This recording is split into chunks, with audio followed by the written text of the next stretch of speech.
Corrie ten Boom tells this story about she and her sister,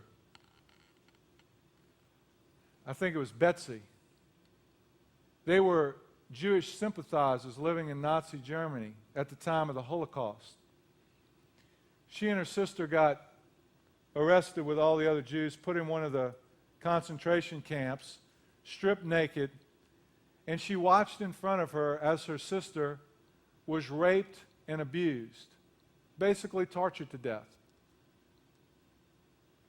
Eventually, somehow, by an act of God, Corrie ten Boom escapes, gets out, is released, whatever.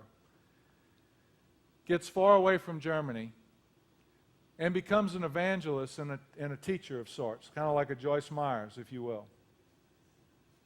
And her only prayer as she's going about doing the will of God is, "Oh God, do not send me anywhere, but do not send me back to Germany." Well, as God would have it, He sends her back to Germany. And one day, she's preaching on a platform much like this to a crowd on the love and the forgiveness of God. And at the end of the talk, she gives an invitation for people to come forward, to receive forgiveness, to receive Jesus Christ. And lo and behold, down one of the aisles comes this man, and as he gets closer, she begins to recognize him as the very man, the guard, who abused and raped her sister right there in front of her. And here she is preaching on the love and the forgiveness of God. And she's thinking to herself, "Oh God, I cannot forgive this man. I cannot forgive this man."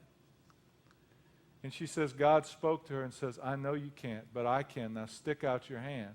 And as he approached her, she grabbed his hand and she says, "God forgives you and I forgive you." And literally, as she stuck out her hand in obedience, she says the love of God flowed through her and into that man. Now that wasn't her doing that. That wasn't her effort. She couldn't do it.